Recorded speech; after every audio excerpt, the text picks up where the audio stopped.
大家好，这里是58Home 房东网智客行俱乐部项目说明会。作为我们智客行俱乐部的一个项目 ，Rent to Own， 大家都听说过，但是未必了解那么具体。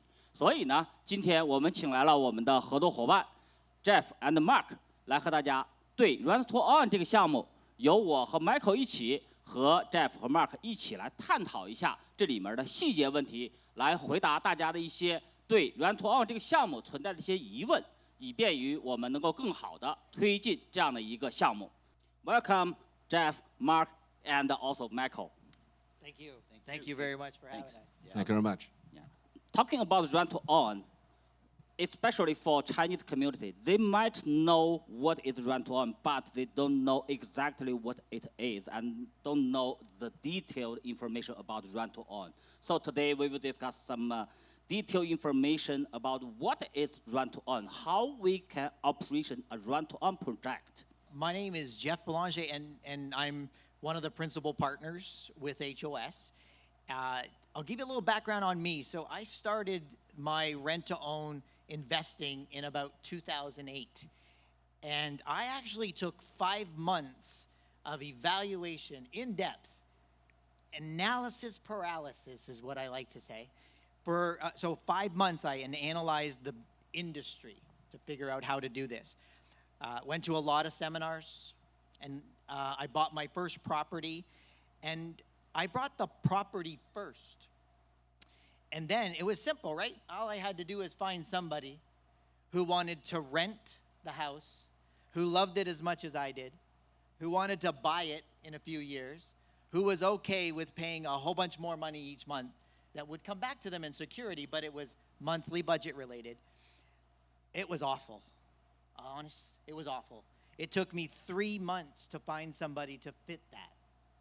And that's what they call a property first model. And believe it or not, they have very, very low success rates. Okay?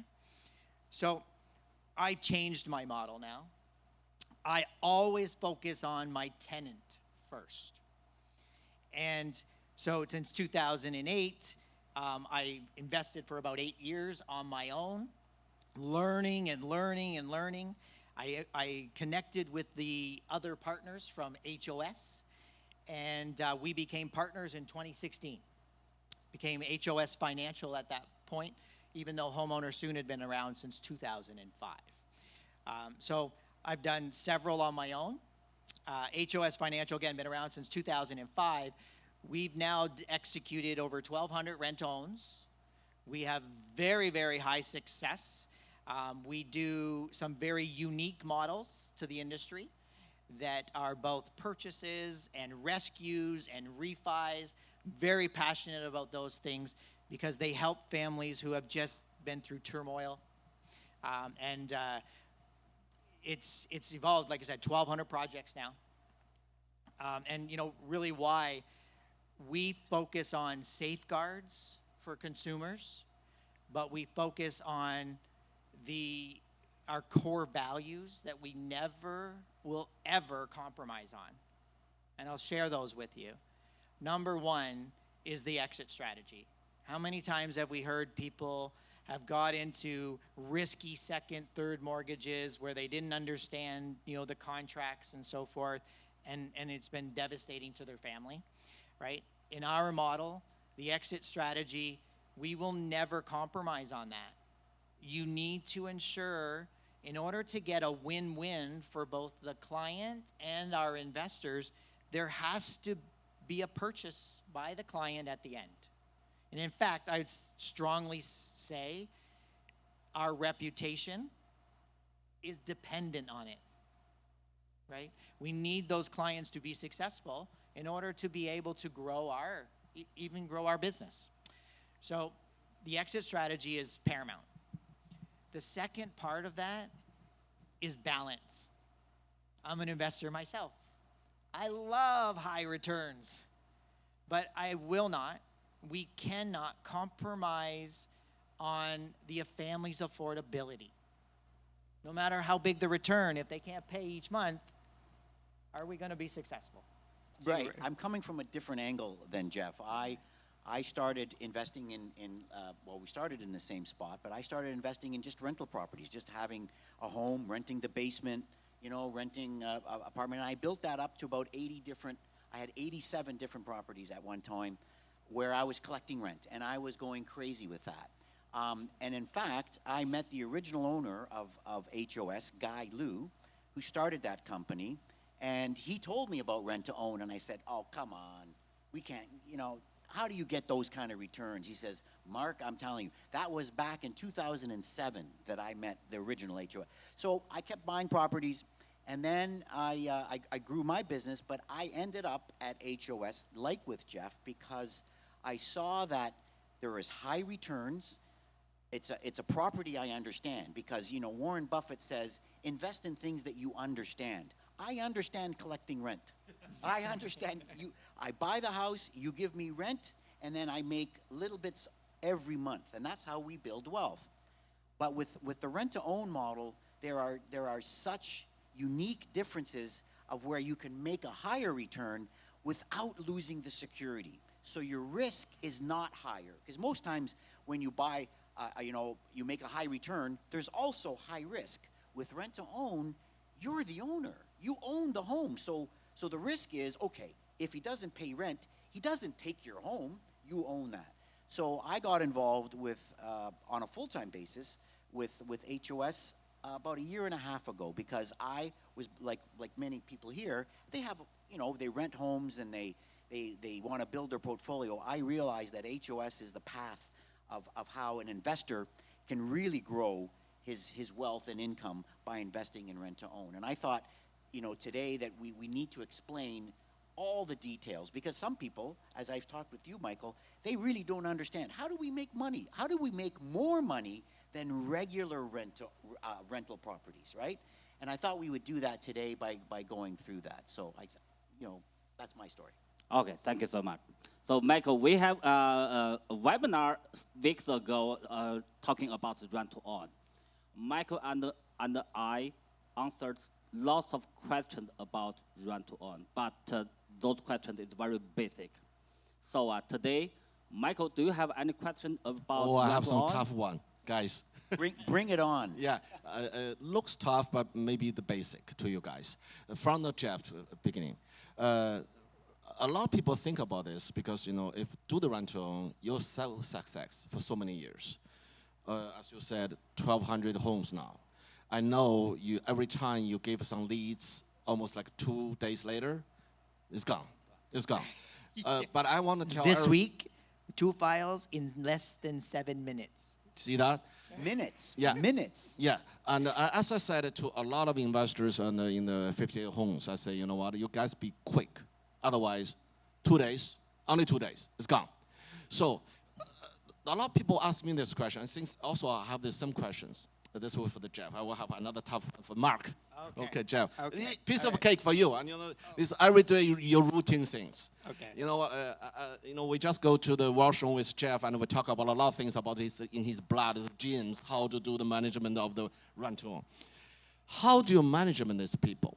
Because they are tenants, they are buyers, they're purchasers. They even sign a lot of things. A lot of people ask me, they're tenants. No matter what you say, they're tenants. How about one day? For example, you sign a 3 years lease or 5 years. Second year, you say, Jeff, I'm sorry, I'm bankruptcy. I don't want, I have no pennies. You want to get me out? 8 months now. 8 months to 10, maybe 10 months or even 12 months. Get me out. I can lose $60,000. Forget it. But I will stay here for 1 year. I can make something back from the 60,000. So how do you kick them out? How do you efficiently let them go? You know what? It is a big challenge dealing with tenants who obviously run into some type of financial. And I'm going to tell you, I've been around. This is not my first rodeo. The number one reason for failure of a rent-to-own, can you guess? I think financial. Divorce. Oh my God. Okay. So now you have this couple that they would want nothing more to stay in the home with the children and leave. That makes sense. And that's so I'm a very passionate, compassionate individual, right? And I will do everything in my power to help. But what is core number 2? Core value number 2? Affordability and balance. So if one is going to leave and the other wants to stay, do they still have affordability? Okay. So you're screening from the beginning. Yeah, you have to, and don't worry, like never go in with, with bad intentions, right? And say, well, we're only going to evaluate, can they do it on their own? No, they're together today. We'll evaluate them together. If something happens, can the one person afford the property? Okay? Now, if the answer is no, the most important thing is to remember that we have a contract, okay? And you really have to put the personal side of things aside and say, how can we still, in the best interest of the investor and the client, get a successful exit? And it is not a decision that's done overnight. There's lots of evaluations that I personally get involved in. There is not a single default that I don't personally interview the clients and try to find a strategy for. There is no one answer.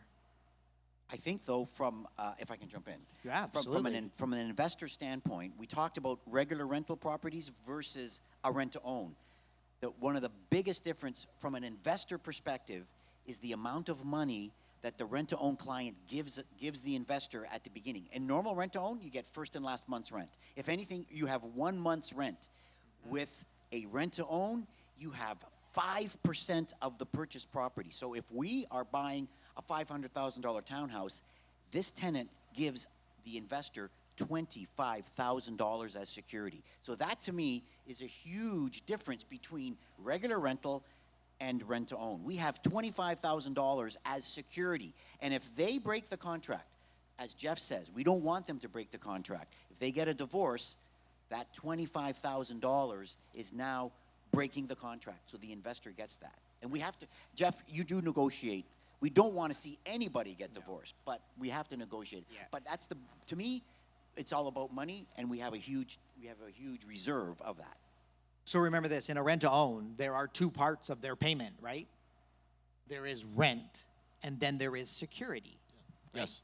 So each month, an additional amount of security is being paid. Think of it like having a schedule. You buy a property and you put $10,000 on your initial deposit, right? Well, what if your deposit schedule says, like a construction, I'll give you $10,000, and then I'll give you an extra $1,000 a month. That's really what it is. That's what rent-to-own is all about. So you're a year and a half in with maybe $800 or $1,000 extra security every month. The investor's security is going up. We're getting accumulated security. The contract is actually designed to say the clients are entitled to that money back. In fact, there are regulators out there that will not accept rent-to-own contracts that say that clients will forfeit their return or their initial security. It's not ethical, right? So we have to set some guidelines. 95%, up to 95% of their accumulated security will be not forfeited, but will be used to offset the cost to the investor to get rid of the property, to sell the asset. So unlike a regular rental property, there is a security amount of money that if there's a problem, we legally can use that to offset selling the property, having to maybe find a new tenant. There's a pool of money that is not last month's rent. It is much more. And as Jeff said, we have to negotiate and be fair. We don't want to see anyone lose a property, but there is money available sitting in reserve.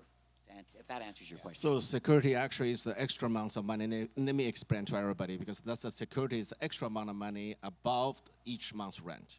So every month you accumulate extra money for the safety of the exit of this property. That's right. I want to know what's the toughest case you ever experienced for the rent-to-own? You know what? Okay, so again, it was a divorce. And it was it's such a sad story that goes into this, right? So this is a client, married couple. The mother is also living with them in an apartment in the basement. And this family has gone through a lot of issues. Their granddaughter was assaulted by her stepdad. And so this husband and wife took the granddaughter in as well to protect her. And then, that whole issue with the family it resulted in a divorce. Now, I'll tell you, I personally own this property. Okay. And I worked so hard to find a way for this, the grandfather or the dad, in this case the husband, and the granddaughter to be able to stay in the property. But again, the affordability wasn't there, right? So disgruntled as he was, that we had to end the contract, he unplugged the sub pump from the property on his way out. Oh, flooding? And in less than 24 hours, I had 15 inches of water in the basement. Holy cow. It was a year. I decided at that point, that I had still offered him some money to help with his first month's rent and his last month's rent. There was a lot of expense that went into the damage. He did admit to me doing it, apologized, and in fact had some good crying moments on the phone, right? He was pretty embarrassed about the situation, but it ended up $140,000 I had to invest in that property in order to get it to saleable. Understand. You lose the money? No? Oh, you even make a balance? Yeah, I mean, it's all about, now it's turned into a flip. So I had his security. Again, I did the ethical thing to say all of the costs to get this to be able to sell, I'll give it, but I gave him money back so that he could restart his life. But I lost rent for a year, rent collection for a year, right? While I renoed the whole thing. And it was a good experience for me because I'm not exactly the greatest guy with a hammer. I'm fantastic with spreadsheets, but I'm not the greatest guy with a hammer.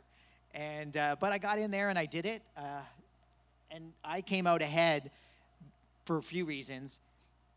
Kitchens and bathrooms, right? You're right. Right. And this was I turned it into a legal duplex. Is that insurance involved? Because the 140,000. Certainly, I had about $40,000 of insurance to help with the repairs. The companies that I dealt with on the mediation were just absolutely fantastic. I would tip my hat to Winmar out there, who up in the Barrie area, they jumped in, and in 24 hours they had that place gutted and ready to air it out. But that was the worst thing I've ever ran into, even personally. So I just want to say though that's a very depressing story. Yeah. I want to keep things happy here. So I want to say that we have a 97% success rate on the exit. So that is one, but you asked a very tough question. That was a very difficult. Hey. But I want to bring back to say, hey, that's 97% of the time, people buy it, they exit, they own a home, the investor makes money, everything's fine. So, but you're right. Yeah. Problems happen. Let's talk about them. What do we do? How do we manage? Yes, they're going to happen. How do we safeguard ourselves? And as I mentioned, there's security and risk, but I just really want to stress we have a very good success ratio on the rent-to-owns. And to add, I mean, the next question really, to investors saying, okay, oh man, Mark, you hated collecting rent, right? So clients deal directly with, one of the principal partners if they're late on their rent. It's not about the rent. It's about what's happening in their monthly budget. You're right. Right? It's looking deeper into solving the problem, not just saying, hey, where's your rent? Okay? I am happy to say that we can report and we can prove our rent collection is over 94% on time. That's good. People say, how is that possible? It's actually quite simple. It goes back to that security that these clients they know that their initial security is in jeopardy if they don't pay. And that's a lot of money. And remember too, we're sort of like, we want this person to buy the home from us. So that person has a vested interest to keep that home, to make his payments. A regular tenant, as you know, with regular tenants, some of them say, that's not my house, I'm gonna get the heck out of here. But with the rent to own, they have a contract. They've invested a lot of money. They've put time. So as Jeff says, and I think I wanna stress, there's a different relationship with the investor and the tenant that is unlike anything else, because we work together for them to buy the home back. That is the end. And that's what people have a difficult understanding, is what makes it so different. There is a relationship that we start at the very beginning. We get their credit. We don't just do regular credit checks. We get their NOAs. We're like a bank. We make sure, as he just said, affordability is key. So we have all this homework months before they buy the property. We've already been talking to them first name basis. So when they buy the property, it's a great, wonderful day for them. We then, if they run into a problem, they call us, and as Jeff says, we handle a lot of that for the investor. It isn't just a regular, collecting rent, kick him out if he doesn't pay rent. We work with these people because we want to see them own a home. That's why I think during this day and age, this is a win-win. People are struggling to buy their first home. We want to help them do that. Here you go, Mark. Finally. Here's your term. Okay. I know you helped Jeff fund some funds and to make this business larger. What's the most difficult things for you to fund the funds? What do you think? So you're asking in terms of finding capital for this? Yes. Okay, so you're touching on, HOS up until about a year ago, before I joined, was really a fee for service, so that the investors owned the home, and so and then HOS sort of arranged that. Right now, HOS is offering different opportunities for investors to participate, and I think that's what you're asking. And yes. And of course, like anything, the toughest job we have is to educate people. You're right. Because educating them on what is a rent to own. We've discussed this in this back room, is people have a hard time believing that you can make up to 22% return on your money, have the security of a home, and have a fixed term contract. People have a very difficult time believing that. So I always struggle with educating people, and we're gonna hopefully get into a Proforma shortly, to explain, to show you every single line how 20% is made on a property. Because it sounds crazy, but people have a hard time believing this investment works. When they do, Jeff and I can completely attest, they buy 10, 20 properties if they're mortgageable, right? As we'll discuss that later. So once people really understand, that's why it takes 7 minutes sometimes, 1 minute to sell a property. Because if all the numbers work, and a lot of our investors, they've seen these properties before, they jump on them right away. I think when people really understand, when investors really understand, we're gonna go crazy. And Something to say. it's also the trust part. You're right. I mean, for that one investor who gets my email now, right, and he looks at that pro forma, and instantly, he doesn't have to worry about, is this a company that I really want to deal with? Is Jeff an honest guy? Does rent to own really He's work? good looking, Can I but is he really honest? Yeah, all of those things, right? The investors who have been through the protocols and the process with us once are quick to make decisions. Have you ever experienced somebody say, Michael is an investor and I see a Proforma. Oh, it's good. Jeff, Mark, I love this. The next month say, I want to take this out. Like GPRP things and not the properties. Oh no, somebody told me this is not good. I want to take this out. I want my money back. Have you ever experienced this before? Of course. Just like, right. Just like when, have you ever had a tenant not pay rent? Mm-hmm. Of course, it happens. But it doesn't happen as often as you think. Because most people, when an investor signs a contract, we explain to them, look, it'll be anywhere between 3 to 5 years. Hopefully, they don't need the money. But like anything, an investor runs into problems. If an investor says, oh my gosh, Mark, my kid has a problem. I got to take him to the hospital. I need my money back. So what we do in the contract for investors, we let them know that there are ways in an LPGP to get your money back. There are rules, like if the money's invested, it's sitting in a home. We can't give it to them right away. Perhaps we can replace it. But I think you're talking about a very sensitive issue. But of course, we have provisions in the contract that state if you need your money back, here's how you're going to get your money back. Okay. In most cases, it's invested in a home. How do we get the money? Well, we replace the investor. That's our number one. Is this, we call up another investor, say, hey, this home's making this. Can you replace the money? And he gets his money back that way. We want to work with the investors just like with tenants. It's a win-win situation for everybody. You're dealing with the two tenants. Yeah, two problems that can happen. That's right, yeah. Another one is, from my point of view is, for example, we see the Proforma is good. We buy a $500,000 house. Proforma tell me 20%, even more. But one day, strong winds coming, blew off the roof. The next day, flooding in the basement.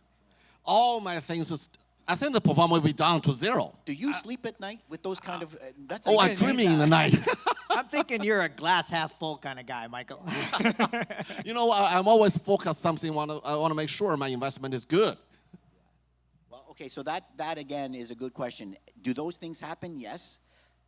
Do they happen often? No. No, of course not. So Jeff, we talked about earlier is that's another thing about the rent to own is that the tenant has a vested interest in maintaining that home. Yes, the investor is responsible for it, but there is a provision where the tenant actually fixes the roof. Jeff, why don't you talk a little bit? Oh, you have that one? Fix the roof? Yes. Well, here's the catch, right? If there is physical damage to a home, remember there's home insurance, Yes. right? So utilize it. Now, here's the interesting thing about the way our contracts are designed. The tenants are ultimately responsible for the maintenance. If you want to be a homeowner, right? If that's your goal, if that's the path we've set you on, understand that you are responsible to maintain your home. Yeah, Seems like a logical arrangement. of course. Right? Yeah. But they're not. The tenant doesn't own the insurance policy, No. so the investor's policy kicks in, and the tenants are responsible for the deductible. Oh, okay. That's Now- very good. Oh my goodness, guess what? We just had a little budget problem because the tenant doesn't have the $5,000 deductible. Oh no, what are we going to do? So we may, on occasion, have to have the investor, and it may be the GPLP, will invest the additional cash. Okay. And our contracts are designed so that the tenants have 90 days to pay that, interest-free. Okay. And if they can't pay it, then we sit and we negotiate either a payment plan Good. or we can add it to the exit price. Yeah, you solved the puzzle now. Right. You know, and- I don't want to let out all my trade secrets, right? But the fact is, with so many, coming up on 18 years of doing this, we've seen it all, Oh, very good. right? And, people say, hey, you got a contract. Yeah, it's a living organism, that contract. It's always evolving because these situations pop up and we have to be contractually obligated to set that solution in place. How do we handle it? Good. And Yeah. the reason, again, the difference between a regular Yes, rental that's property what I say. and rent-to-own, the rent-to-own people, the tenants, they want to buy the home. Yeah. So they have an interest in fixing the roof. There's Of no course. way you ask a regular tenants to pay the difference. Exactly. No way. No way. No way. So that's why there is a lot of built-in security in investing in rent-to-own. Yeah, talking about the regular maintenance and repair, like locked toilet or locked sink. So who should pay for that? The tenants or the investor? You know what? You're a homeowner or a future homeowner. You are responsible to solve that problem. Gotcha. 100%. Take ownership in your path to home ownership. Part of our job with our clients is they want to own the home, and you say, well, guess what? Home ownership means if you plug the toilet, you got to fix it. And as you know, in regular tenants, which I have experienced many times going in there, I pull out teddy bears, I pull out everything, right? Kids. And that's the tenant doesn't care because it's not his home. These tenants care because it's their home. And an investment. That's a big They've difference. made an investment. And we really encourage the in the clients, the tenants, the future buyers, so we have lots of different terms for them, right? Encourage them to think of it like a joint venture. Yeah, you're right. It's a partner. Right. It's like a partnership. Yes, yes. We need to work together to get that path to home ownership complete in 3 to 5 years. Can you tell me a little bit of trick? It's not tough questions. Can you tell me a little bit of trick of how do you screen them before they come in? What's the critical things? Great question. Yeah. So first of all, we need to have a team that's qualified to underwrite. Okay? That means people who understand how mortgages work, right? So our underwriters are specialists like mortgage advisors. Okay? Yeah. And they look at the entire profile of the client. I like to say this. How important is that credit score? What is a credit score? Did you know this analogy? Credit score. Yeah, we read it, Is a lot every like- day almost. Yeah, it's a lot like baseball, No, you're right. right? When you start out, you're batting 1,000, right, in baseball. Well, when you start out with a credit score, you're 900. I don't know why it's not 1,000, but I didn't make the rule, right? But it's a lot like, so you only decrease your score when you strike out Yeah, or when you make mistakes. yeah. All right, so credit scores are very much like that. But it's not, it's only a number. And there's so many other things that are hidden in the profile. And when banks come in, banks, they look at the number and they're quick to judge on the profile. Is there a bankruptcy? Is there a consumer proposal? All those kinds of things. We're going to dig a little bit deeper. We're going to get into the budget for the family. We're going to validate the different types of income, right? All of this goes in. Then we start to look at the life story. 2 different scenarios. And you tell me which one you prefer. Somebody who has a bad credit score, but had a life-changing event that put their financial situation into a spin, and they can't get a mortgage. Or the client that went on a spending spree for 8 years, overspent all of their money, built up credit cards beyond their control, and also have a bad credit score. I choose number 1. I choose number 1, right? And it's important to understand the story, Yeah. right? Do the banks care about the story? They don't care. They see the numbers. It's a That's number, it. That's right? it. I believe, and it's no disrespect to the people that are in the finance, that in the industry, and then they're doing the underwriting for bank. It's how they're taught to do things and how the regulators are controlling that, right? But they live in a box. Yeah. And it's checkbox after checkbox. And we have to go much further in our underwriting to really understand all the aspects of the dynamics of the family, the profile, and then, of course, their You look at humanity. Right. Absolutely. And with that, Michael, I've been sending you some Proformas as, we've Yeah. been looking at some deals. I have not sent you the huge drive of information for each one of these clients. So before you see what I've sent you, there is probably 2 months and a whole team of people that have put this file together. So before we even put it together, we probably see about 100 a month, of which we approve maybe 5 or 6. Because as he said, everybody's got a story. Yeah. New immigrants, problems in life.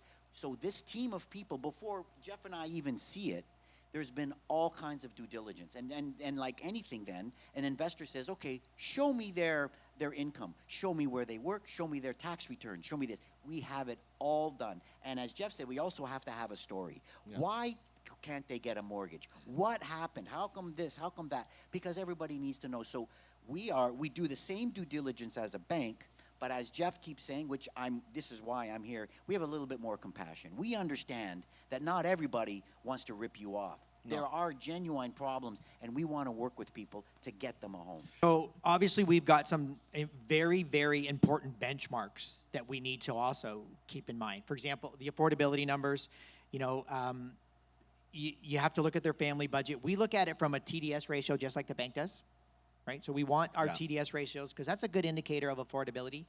Anybody who's on the cusp there of the 45% mark, you start to get a little bit concerned about their affordability level. So you start to dig a little bit deeper, and you can have them do a family budget. Yeah. We also will often go to that client and through one of our financing partners, we will download all of their banking transactions, okay, and do an analysis on their monthly cash activities. I understand. Where are they spending? So, because you'll be You surprised analysis for like 1 year about the habits? It's in last year. Oh, yeah, last we year's, take okay. a full year of what they've been doing in their bank account, and we can come back to them, and you'll be surprised at how many times clients are shocked about how much money they're taking out of the debit machine each month, right? And things like that. They haven't, there's so many people out there with the lack of financial literacy to really understand budgeting. Yeah. And this is step one in the path, right? Step one is really understanding what your budget is, right? So, and we're starting that even before they're in the rent-own program. Every single file we approve, there is a whole backup drive of all the information. Yeah, we need some confidence because a lot of people are looking for some information. So who's the buyer, who's the tenant, why they want to buy the, how you screen them. We don't need too much details. At least we know which family is really coming. Yeah, to living in my house. This is just, as you can appreciate, the evaluation and this data comes from the most elaborate spreadsheet that you can imagine, right? There's nothing hiding here. Everything rated is very open. Yeah, we'll try to disclose as much as we can about the process. And so let's for a second, before we dive too far, I'll just outline to you the different sections of the spreadsheet that we're going to go through, okay? Yeah. Just real quickly, we are going to first purchase a property, Yeah. okay? And we're going to be looking at things like the net investment, the closing costs, and so forth, right? The second thing we're going to do is we're going to look at cash flow. What are the carrying costs? What's the rent? What's the security? Okay, taxes, all that, okay, carrying costs. Then we're going to look at what happens at the transfer of title. That's where we are going to sell it to the tenant. What happens? Yeah. And then at the very bottom of the sheet, there are two metric sections. One focuses on the client's exit strategy. Again, a core value, right? That exit strategy. The other part summarizes the returns for the investor. Mark, maybe you want to take the purchase side and Right. walk us So through. obviously, you know, we're in this example, we're going to go, as he said, we're going to go through every single number, and we're going to cover how money is made. So in this example, we're dealing with a $500,000 purchase, and we'll call that a townhouse. So we can say that we're looking for an 80%. So the next line is 80% is a $400,000 mortgage. Well, we need then a down payment of $100,000. But there's also land transfer tax. There's going to be appraisal. There's going to be some mortgage fees, and you can see as well there's going to be some legal fees, which we have covered as well. So that number, the closing costs are $110,975. The legal costs and also the appraisal, I think, is pretty high, very high. It's Would you rather me be more Of course, conservative? that's above the reality. Absolutely. But you know what? The challenge sometimes is we don't know the unique situation of the investor. Got you. And I can't tell you how many times somebody has picked a property that maybe has an outbuilding that will have a little extra cost for the evaluation of the appraisal. Mm-hmm. So this number does change as we get feedback from investors. Yeah. Right? $3,500 is extremely high Crazy number. It's a for crazy a number. purchase, Yeah. right? How many do us have lawyers that will do it for $899 plus disbursements? Right? 1,600. So we are being conservative in our numbers here. Which is good. Okay. And so that, yeah, and I think he just said it. So I've been personally involved with 6 of my own, and we have been within 1% of the net cost. That's how accurate this is, because these spreadsheets have come from 16 years of doing them. So he is absolutely right. To go a little bit higher is always better than to be a little bit lower. Yeah, you're right. So when we can see that, there's 110, and if you can look at the over where it says net investment, we end up with 102. Here's why. Because the tenant actually gives us $25,000. You can see it says there, less down payment from the occupant. That is the golden difference between a regular rental property and a rent-to-own. $25,000 comes from the tenant. We're saying he gives 5%. And honest to goodness, I've seen 15%. I've seen 10% where they put in 50,000. They put in even more money. But we go with a minimum of 5%. 5%, yeah. So we then charge, HOS charges a 2.5% fee to do all the work, all the stuff we talked about, collecting their credit, finding the due diligence. All that is work. Somebody has to be paid for doing all that. Yeah. That is what we call a tenant locator fee. We have found a tenant, he's been approved, here's all the documentation to show he's approved, and we charge 2.5% or 12,500. Of course, with HST, works out to 14,000. So then, as well, we have obviously a funding cost. Jeff, why don't you tell us what the funding costs Yeah, are? you know what? In this particular case, it may not apply. It may apply. So again, being a little bit conservative. You know, sometimes those little surprises come up where the lender that investor is using Gotcha. has a small fee. Yeah. Right. You know, so you'll find in most cases it will actually not exist. Okay. Okay. Now in our LP model, guess what? Yeah. We have funding costs, You're right. 100%, You're right. right? Yeah. I mean, that's kind of, but our investors that invest in GP LPs never have to worry about this number because the GP is the buyer. Yeah. The GP is going to worry that these numbers work, Yeah. okay? So you're probably not going to see that $2,000 will be charged on probably 90% of your files that you're looking at. So from an investor position, we're asking that the investor advance $110,975. But on day of closing, he's going to approximately get $8,000 back because, as you can see, the tenant has given you $25,000. There's been fees and costs, so that the investor would advance $110, 2 days before closing, and then on day of closing, the lawyer gives him back. So that his You're right. net investment is 102. Yeah. So the net investment is what's making the return. Yeah. Okay? You're based on that number. That's right. Now we're going to discuss all the cash flow. Every month, how do we make money every month? Yeah. So one thing that's often asked is, how do you calculate your rates? It is a very complex algorithm in our sheets that calculate the base rent, okay? In general, I will tell you that our rents are basically, or the cost that we quote our clients is a cost plus model. Think of it that way. And the costs obviously are, you can see here, the mortgage, the taxes, the insurance, the managed service fees that we charge. Those are all costs. And then we add in our targeted profit for the investor. And I'd love to, get it to 12, 14, 16, 18%. But again, guess what I lose? Lose the tenant. I lose the balance, Yeah. right? It's all of a sudden not affordable and clients won't sign back if it's too expensive, obviously, right? Yeah. So our model is basically cost plus. 3520 or so is the rent. And that's what we call base rent, okay? That's what is on the lease, okay? And So the just- base rent, it depends on the marketing value. For a 3-bedroom townhouse, $3,500 is reasonable, as we would all know. That's about the going rate for 35. So that is actually going to be the mortgage payment. And then we can see that we add security. What is that? We talked about that earlier, that is the amount of credit that goes towards the tenant. That's the extra amount. And then going back to what Jeff says, is how affordable is that? So the net, the gross monthly rent is $4,400. But here is the part that everybody gets confused about. That $880 is set aside so that the tenant can buy the home back. He's doing a savings.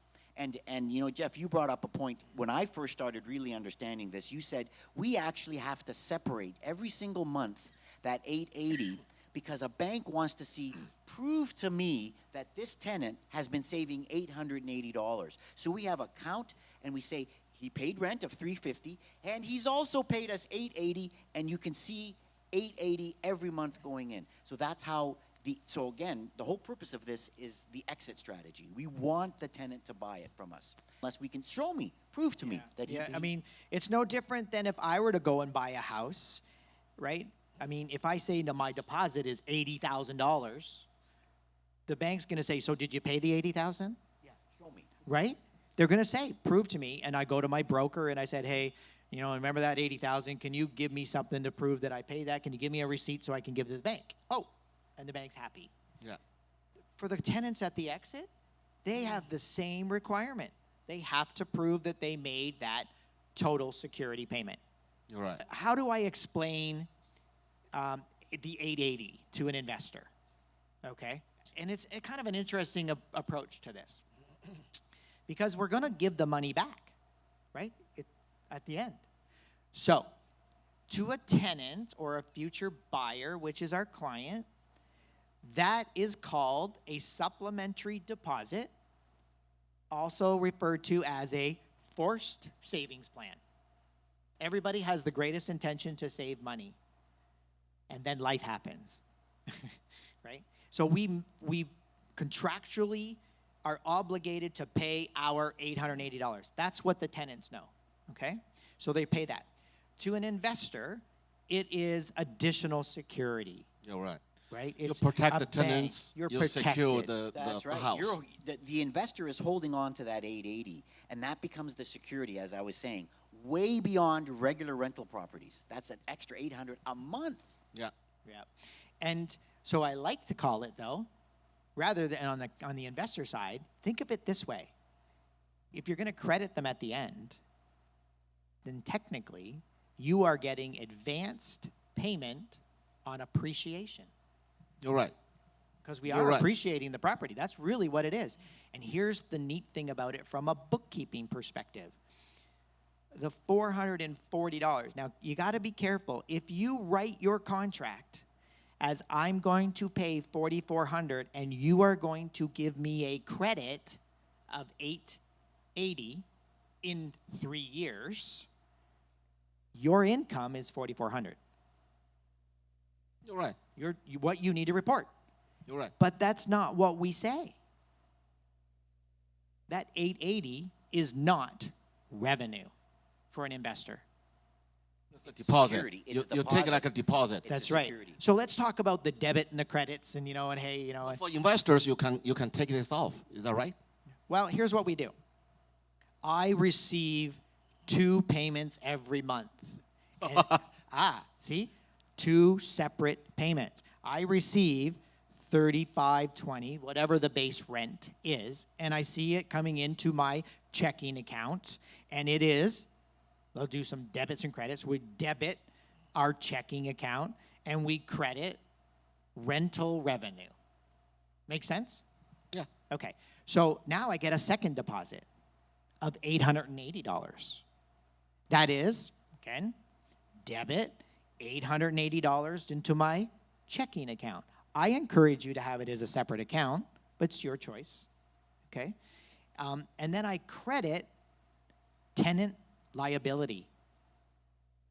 And it sits on your books as a liability until you sell the property. It is not revenue. And there's another thing here that we discussed earlier, which Jeff brought up, which is the due diligence of the tenant. So when we look at a tenant, the 100 that we view, and we only approve that, we 5%, yeah. look at the 4,400 as the affordability. That's right. Even though the 880 is being set aside, it's really, can they afford 440? And a lot of tenants, as you can imagine, would say, oh my gosh, how come you're charging me so much? Because we're saying, because we're forcing you to save 880 to buy it back from us. You're right. And so we calculate the GDS and TDS not on the 3,500, but on the 4,000. So it's almost like when the government says, well, we want to do a stress test. This is like a stress test. You're right. Another question is think about it's 880 things. If the 3 years, 5 years later, the tenants buy it, all the profit you make, you count it like a capital gain or like an investment. How do you calculate this? Yeah, so disclosure, I'm not an accountant. Okay. Okay. Full disclosure, all right? But it will definitely depend on how you purchased the property and whether or not, and how many, and whether or not this is, if you are in the business of renting properties. Are you in the real estate business? So I'm going to encourage every single investor who's considering this to look at a Proforma and say, hey, look, I made X thousands of dollars, X percent of return, I'm going to take that to my accountant and figure out the best strategy to minimize my tax. Should I buy it personally? Should I create a corporation? You know, all of that needs to be part of your initial evaluation, right? That makes sense. Yeah. So we can see here the total monthly rent is $4,400. Well, obviously, we have to pay the first mortgage.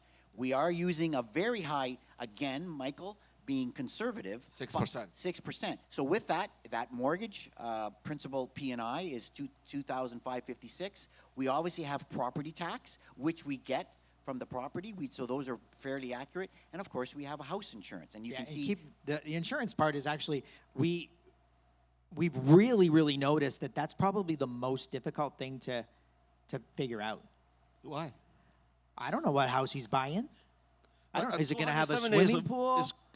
Yeah. It's extreme price. It's an 100 extreme bucks price. most of the time. Absolutely. So we're being pretty conservative here. We're using a ratio based off of, you know, the purchase price, and we know that purchase prices are all over the boards when it comes to different sizes of home. I mean, but I had one tenant that actually purchased. We quoted them a price and we gave them their component, right? And we said to them, go and shop. And they found an awesome property on a river with a double lot. Yeah, that's the right? one. Okay. You need So to increase your price. They had a double lot, and it had a swimming pool, and I didn't know that when I quoted their $500,000 home. I had no idea that's what they were looking for. But the insurance costs were big. So it's important to understand. And again, this is, you know, it's the core of who I am. Ethical, balanced strategy. Okay? So I will not let an investor make profit off of property taxes and insurance. No. Okay? Yeah. However, respectfully, I encourage that the clients understand this as well. That if they pick something that is more expensive on taxes and insurance, the adjusted prices will occur. Yeah. Okay? Because Yeah. what's my model based on? Yeah. Cost plus. So we put out the pro forma, we pick the house, we quickly go and validate taxes, validate insurance, and we adjust the necessary prices so that it's fair to all parties. Win-win. we got to pay the mortgage, we pay the tax, we pay the insurance. As the owner, as the investor is the owner, he's on title, he has to pay those things. Now, the very last item there is a managed service. You heard in the very beginning of our talk how, like, nightmare stories, which Michael loves to talk about. So all the work that Jeff and myself, we've been doing is managing the properties on behalf of the investors. Now, it's not property managing where we go and hang up drywall, but we do exactly what we say. If there is a problem, that tenant who we have a relationship will call us first before we talk to the investor. This is a true story. We have a tenant that is having some problems. We're going out there tomorrow to visit them because that is part of that managed service. So when an investor invests in an RTO, he can be rest assured that the first point of contact is going to be us. So we're not going to call the investor for every little thing. We collect the rent, we manage the tenant for them, we work them through all the mortgage issues, and if there's problems, we're going to do our best to take care of it. So that $350 a month is a fee that helps the investor where they can go away, like you want to go to the Bahamas and get a suntan, you can do that and know that it's being taken care of. Yeah, that's a fair price. It is, it's reasonable. Yeah. So then we end up, which is to me is the magic number, is we end up with $868 a month in positive cash flow. The first number I look to is how much did I invest? I invested $102 in cash. How much am I getting back? $868. I believe that's almost 10% a month. You're getting your cash back. You're right. And this is where, Michael, you and I started talking, saying, how do you get such high cash flow? That's how. Yeah. That, to me, is the magic number that investors need to say, I'm not getting that. If I invest $100,000, I'll be lucky to make 3%, because cap rates right now are barely 4%. You have a minus cash flow. Yes, minus cash, yeah, yeah, right. negative cash flow. You have how much? 880. You don't have that. That's right. So we always have to do the comparison, which is how much did I put in and how much am I making? We're making 10%. You know, so all we do is our best effort to evaluate the market in each area and put forth a moderate appreciation rate that supports our core values of supporting an exit strategy and a win-win for the investor, right? And we got to make sure that the investors are getting their returns, and we got to make sure that the client can qualify for that exit mortgage. You're right. And yeah, you know what? The logical question investors often ask, FAQ, what happens if the appreciation is lower? Oh, yeah. They worry about the tenants walk away. Yeah, you know what? The tenants have the right to walk away. I've never had that happen. Why? No, because the idea is they have the dream, right? They want to be homeowners. You're right. So the important thing is some strategies that we work with. Maybe it's an extension for another year, right? Maybe they, allocate a portion of their accumulated security, meaning they'll have a little bit higher loan to value perhaps, and they allocate that to kind of compensate the investor for the shortfall, and the investor will then lower the price. There are a lot of ways that we, can kind of help when that happens. But I'm going to tell you a secret. It's never happened. And because, again, this is the theme of what we want to talk about. The tenants we're dealing with are not the same as the regular tenants that don't care. These people, after 4 years, do you think all the money they've put in, they're going to say, I'm going to walk away? We as a company and we as investors, we want to see people own a home. Michael, you own a home. Sean, you own a home. We all own homes. We all know this is value. We want to see every Canadian succeed. But I have another tough question. Don't you think, Jeff, Mark, if the tenants really walk away, that's an advantage for the investors, I think. Because of $60,000 or whatever in my pockets now. Yeah. That's exactly right. I'm going to tell you, Michael, from experience, that's very true. If the clients decide no, they walk away in a typical rent-to-own. But win-win ethical investing, and it's probably it's probably the single most important thing to me. Looking of you help the tenants find a home. Yeah. I mean, we want these people to be. I mean, I don't want to be responsible for a financial upset in a family. That's not who I am. You're right. Right. And I believe all people are good. Yeah. Right. And most investors are going to be like, well, you know what? If I can get these types of returns, let's make some concessions. Let's work with HOS and their years and years of experience to find a good, solid solution for anything that's like that. And again, I'm going to say the same thing. We're here to help people buy homes. We're not here to, and you can see there the appreciation rate, the compounding is 4.3. What is inflation right now? Inflation is 6%. So we are being very reasonable. Again, we're being, I think, very conservative to say that you buy a home for $500,000. In 4 years, we're saying it's going to be worth $491. We all know it could be worth $700. It doesn't matter. The point is, it's win-win. The investor's going to make money. Yeah. The tenant is going to buy a home that's possibly worth more. Yeah. That's the good side story, which is how many times has it been what you said? Never. It's always been worth more. And so, yes, some people say, well, how come we as the investor don't make it? Because we say, the tenant has been working for 4 years, paying this extra, doing this. We are an ethical company. We want to see people own a home. That's why we have such low appreciation. That's why you're success. Yeah. So let's the next section. So there's your future purchase price, $591, right? Yeah. $1,500 is an administrative fee. It's actually revenue for the investor. The client will pay that through their closing costs as to compensate the investor for things like legal fees. So you're actually getting reimbursed for your legal fees. Okay. The next line is the remaining mortgage. Now, again, keep in mind, we're benchmarking this off a 5.99, 80% loan-to-value mortgage, right? So that's an amortization calculation. The $1,000 is approximately your legal fees. What's rule number one with investing? When you do, always remember to pay yourself, right? So you're going to pay yourself back first, okay? Then you're going to credit. The lawyers are going to credit. It's an adjustment. It's not like we got to go, we're selling let's run to the bank and grab a $25,000 check right, to give the client their initial security or anything like that back. No, that doesn't happen. It's a statement of adjustment ledger between the lawyers, okay? And then the next line is the additional. Now, you'll remember in the rent collection, we had that 880. Yeah. Now we're going to credit it back. Yeah. So we give them a second credit for the 42,000 that they save. That's the forced savings. That's the saving, actually. We show our profit on closing. Now, I'll tell you, there are a lot of strategies that go in last minute to get this stuff done. All right, so HOS charges a fee at the end, right?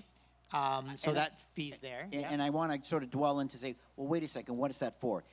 We, every year, have a person on staff that deals with the tenant to make sure that they're going to be credit mortgage worthy. Yes. Because part of that fee is we're helping this person reestablish credit, get the ability to buy the home back. So none of this works if he doesn't have good credit. So we work with the tenant to get the exit. So from an investor standpoint, we're working behind the scenes to help that tenant build their credit so they can buy the home. That's what that comes from. So what we've got now is a net proceeds from sale after you paid yourself of 48,000. And it's important that you understand that that means the lawyer will actually be writing you a check for about $150,000 because your initial investment, you get that. That's your, they're going to give you back that. It's already added in there. And remember, you've been making $868 every single month, and then at the end of it, you get the $47,000 on top of it. Yeah. So we started this conversation with saying, show me how do I make, in this case, almost 22% of my return. I made 10% in cash back. The total profit the investor would make is $89,000 on a $102,000 investment. And these numbers are, we've proven to you they're conservative. These numbers are also provable because we've been doing it for 16 years. We haven't been more than 1% off in our estimations. You are amazing me because there's no single person say, you know what, I just don't buy this. This has really shocked me. And I want you also to understand that we give that extra little personal attention to an investor who comes to us and says, I really like this project, I'd like to do it, but I have a different mortgage scenario.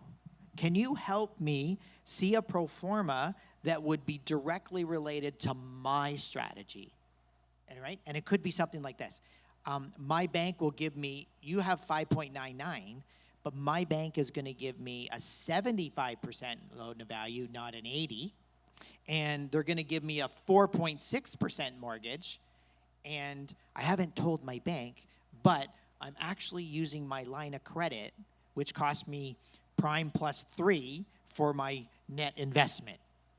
Well, it would be very difficult for most investors to do that calculation, to find out what's my new cash flow, what's my new profit.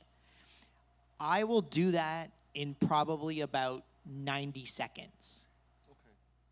Okay? Wow. And create a new pro forma and say, here's your new PDF document that shows your personal funding strategy. Okay? That's fantastic. Yeah.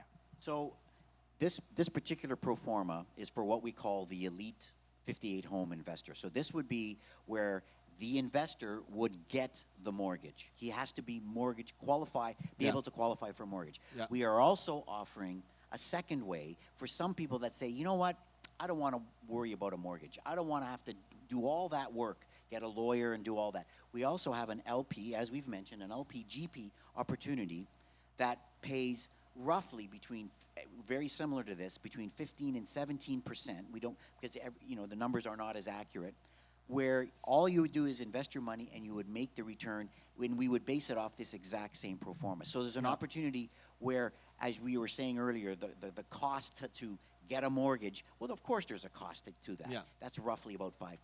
That's very good. So you can invest in these opportunities, invest in these homes, making 15 to 17% and not have to worry about the mortgage or anything. Right. It's a fully managed portfolio. Yeah. And I think you also have the well, and you can use RSP. There is. So that's that. And the third one, of course, is if you have an RSP, we have a opportunity to invest your registered funds in exactly these properties, but that pays 12% because anyone who's been involved with governments know that there's so many extra costs. That's why we can only pay 12% on that. You can use TFSA? Yes, you can. Okay. Any registered retirement can be done. And I mean, and that's facilitated through an exempt market dealer. Yeah, we need to stress that in some of these cases you need to be an accredited investor, because I know some of you have dealt with that, dealing with other exempt market dealers. We work with them as well on some of these. So you would have to fill out a KYC and different things like that. Understand. I have a question from our club member about the base rent and security. So it's all fixed during the 3 year or 5 years. Can we increase the rent each 12 months, just like a general rental? Can we do that? Okay, so the way we've established the program is that we are kind of working within the budgets of the family and trying to set one price for the entire term. However, taxes and insurance, also death, we have not controlled those, right? So we allow with 30 days notice to increase the base rent amount whenever there is an increase in property taxes and insurance, okay? But we do focus heavily, we really focus heavily on family budget. So we're trying to set them on a really good budget for several years, but realize the investor can't be out of pocket for additional expenses during the time, so we'll make adjustments. And I want to stress that, Sean, your question is like on a regular property, you're allowed, the government is allowed, I don't know, 2%. 2.5 this year. 2.5%. So why can't we do it on this? And Jeff just said it. We are working as a team. We want this person to be successful. To buy it. To buy it. And when we get the mortgages, we usually get a 5-year fixed and we want to fix it. But as Jeff said, if the taxes or insurance go up, then as a partner, we say, hey, look I'm the investor, I'm paying more, it's $50, we can raise the rent by 50, because then it's justifiable, because it's a partnership. We're not looking to rip this person off and just raise the rent when we have to show them. And again, some people might have a problem with that, but we're saying we would rather be a partnership than take the people's money and not work with them. So I'm going to add one more point about that. Because of the price point that clients are looking for, it is not uncommon for them to buy a condo. Where's the condo fee fit into this? Yeah, that's a good question. Okay. Why do we pay condo fees? Taxes, common areas, maintenance. Yeah. Oh, wait a minute. Who's responsible for maintenance? That's the landlord. The tenant. In our case, it's the tenant. In a rent-to-own. So the tenants pay the maintenance fee.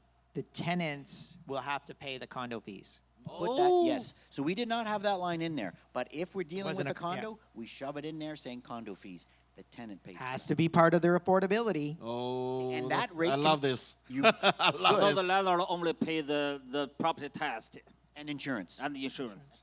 Okay. Yeah. And so the next logical question is, well, you know what? I owned a condo, and I got this letter in mid-May saying that Special assessment? Yeah, I had to pay $11,000, that my share was $11,000 for this big maintenance. So this is also tenant? It's the tenants. Oh, God. Because think about it. God, I love you guys. I love you guys. The tenant bought a condo. We didn't choose the condo. They chose the condo. So we say, are you sure? Because here's going to be condo fees. Because when they buy it, what? You have to pay the condo fees. So you might as well start now. Start when you buy it. That's good. That's good. But respectfully, it is that they are not just renters. This isn't just the run-of-the-mill tenant, right? These are future homeowners. And you know what? If you think about it, we are teaching them to be future homeowners. Okay? So, but just like the insurance, where the client had a problem and an insurance policy kicked in and they didn't have the money and the investor invested it, and then we added it to the purchase price at the end. Okay. We may have to do those types of things. Yeah. If an assessment comes out, it's kind of one of those uncontrollables. And with a condo fee, it all forms part of that GDS, TDS. Okay. And so let's say in this particular case, if there was, let's say, another $500, that would be $4,900. The tenant would say, I can't afford that. And you say, you're right, you can't. So look at something else. Yes. Because he just said it. right. We are teaching people, because as you know, people have big eyes, but they don't have the pockets to feed them. And so we got to say Especially sorry. when it's not their money That's right. to put on the entire purchase. Good. So we're a little bit like teaching people what they can afford, because a lot of people don't know that. Do you have a lot of people buy condos? I mean, the tenants, I would say maybe 20%. 20%. So I think we've gone through every... Except for the service ratios. Yes, okay, let's go. Just so let's real quickly, this family had a monthly gross income. It's it's not a particular family, it's just a benchmark. So we actually will evaluate the income. They have $11,000 in gross monthly income. So their GDS, if you understand the difference between the GDS and the TDS ratios, if not, hey, we're gonna have a little question answer session someday on that. But 32% GDS, 40% is the additional debts, like the security and so forth that we're adding in.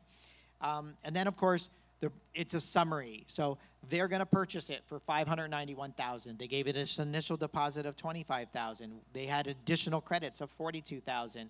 That means their future down payment accumulation is there. And, of course, the estimated future mortgage. So they know today to start working towards about $525,000. And look at that. That exit strategy, 88% loan to value. And you asked earlier, what sets us apart from other rent-own companies? There are companies out there that are happy with a 95% loan to value exit. Okay, unless you have a 700 plus beacon score, you ain't getting a mortgage if you have 5% down. And, Right. if there's other people thinking, wait a second, how is this guy going to qualify? That's 591 based on a 4.5% accumulated. What did we talk about earlier, Michael? Why has no one walked away at the end? Because in 99.9% of the times, the appraised value after 4 years is $700,000. So they now have a mortgage of $524 on an appraised value of $700. We're using the number of 591. Is that the real number? In 4 years, we're going to find out. And in 99.9% of the time, the house is worth more than what we out calculated. That's why they always buy. That's why they always buy. That's right. It's And like a guaranteed program. It's a win-win win-win. guaranteed. Win-win.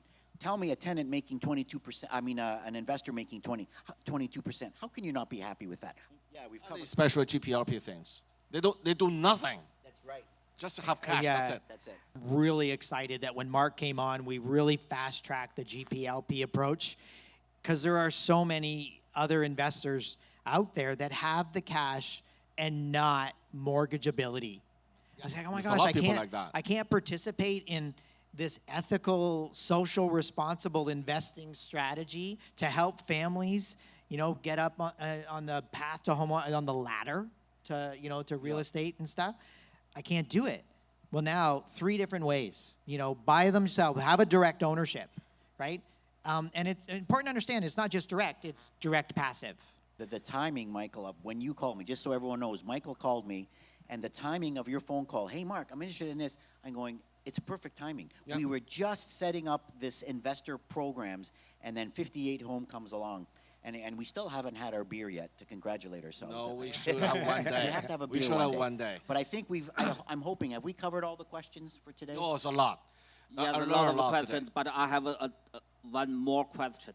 Yeah. Okay. For the final sales price, we talk about the tenant maybe walk away if they don't afford for the price, but in the other side, if the price increased significantly, I am the investor. I don't want to sell this property to the tenants. What will happen? It is a good question to get out. I mean, everybody's thinking it. I like that you just come out and ask it. Right. And you know what? And like I said, I'm an open book. Mm-hmm. From day one, we went into this opportunity with an expectation to earn that return, right? Okay. From day one, we are signing contracts to exit at this price. It's not an option. Here's how I explain it. Options are like hope, and hope is not a strategy. Okay, so options in my mind are not strategies. Okay, this is a firm purchase and sale agreement. I am presenting an opportunity which is passive investing to get this targeted return, and if that meets your portfolio, that's our objective. So unfortunately, the answer is it's not the investor's profit. And Sean, I do want to say, I like the fact that you're greedy. You just said me that question. Sorry, not you. But that is also the reason why HOS is Canada's largest and longest running rent-to-own company, because we have morals and ethics. We say 22% is a great return. As he said, we sign contracts. We don't want to rip anyone off. We want to see people win. The investor won 22.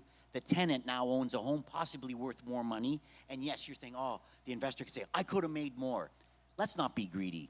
Let's everybody get a home. Let's everybody be successful. That's how we look at it. So here's one exception. What if you get to the end, and I'm dealing with 2 of these right now, where the tenant has decided that they can't purchase this house in 2 or 3 more years. So they're 3 or 2 years into a 5-year program. One of the families is divorcing. It's kind of hard to continue with this program when, and afford 2 homes. And the other couple, the husband is being relocated to Alberta. Well, why are you going to buy a house in Barrie in 2 years if next month you're moving to Alberta? So what do? How do we create a win-win strategy that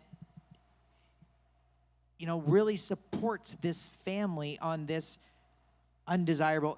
It's not, life happens, right? It's not their fault, right? So here's what we're gonna do.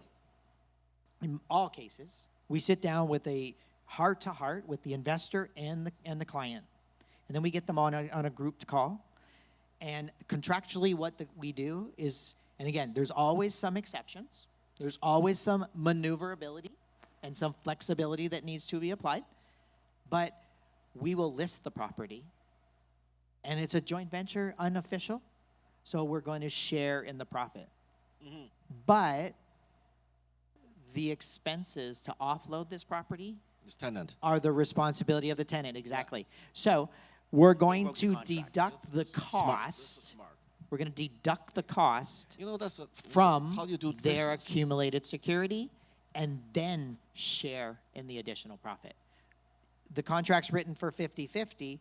I actually have an investor. Again, who do I deal with? I deal with socially responsible, ethical people. You're right. I mean, rule number one, good rule, surround yourself with like-minded individuals, right?